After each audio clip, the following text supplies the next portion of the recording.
పూర్వం ఒక ఊరిలో అహంకారంతో నిండిన అత్తగారు ఉండేవారు. ఆమెకు 5గురు కోడళ్ళు. ఆ అత్తగారికి తాను చేసే పూజలే గొప్పవని, తనలా నియమనిష్టలు పాటించేవారు మరొకరు లేరని అహంకారం ఉండేది. కార్తీక మాసం రాగానే అత్తగారు ప్రతిరోజు 4 కోడళ్లను వెంటబెట్టుకుని నదికి వెళ్లి ఆడంబరంగా దీపాలు పెట్టేది. చిన్న కోడలు పోలి చాలా మంచిది, అణిగిమణిగి ఉండేది. కాని అత్తగారు అసూయతో ఆమె దీపారాధన చేయకుండా ఇంట్లో పూజా సామాగ్రి ఏమీ లేకుండా చేసేది. అయినా పోలి బాధపడలేదు.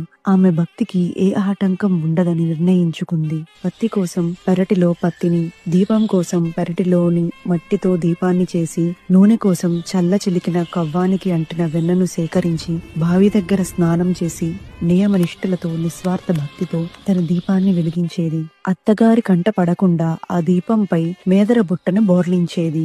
కార్తీక అమావాస్య రోజు వచ్చింది. అత్తా కోడళ్ళు నదీ స్నానం ముగించుకొని తిరిగి వస్తుండగా ఆకాశం నుండి దివ్యమైన పుష్పక విమానం పోలి కోసం దిగింది. పోలి నిస్వార్థ భక్తికి మెచ్చి శివదూతలు ఆమెను స్వర్గానికి తీసుకు వెళ్లడానికి వచ్చారు. అత్తగారు అహంకారంతో కార్తీక దీపాలు పెట్టింది నేనే కదా, ఈ విమానం నా కోసమే అని పరిగెత్తింది. కాని విమానం ఎక్కుతున్నది పోలి అని చూడగానే నిర్ఘాంతపోయింది. అత్తగారు ప్రాధేయపడింది, పోలి నన్ను కూడా పైకి లాగు. అప్పుడు పోలి ప్రశాంతంగా ఇలా చెప్పింది, మీరు దీపాలు ఆర్భాటం కోసం, ఆడంబరం కోసం వెలిగించారు. నేను పరమశివుడిపై నిశ్చలమైన భక్తితో వెలిగించాను. మీ దీపాలు మీవి, నా దీపాలు నావి. నా దీపాల పుణ్యం మిమ్మల్ని చేర్చలేదు అని చెప్పి పోలి స్వర్గానికి చేరుకుంది. అత్తగారికి మిగతా కోడళ్లకు తాము కేవలం ఆడంబరం కోసమే దీపాలు వెలిగించామని, నిజమైన భక్తి పోలిదే అని అప్పుడు అర్థమైంది. ఈ కథనే పోలి పాడ్యమి నాడు చదువుకుంటారు. భగవంతుని ఆరాధనకు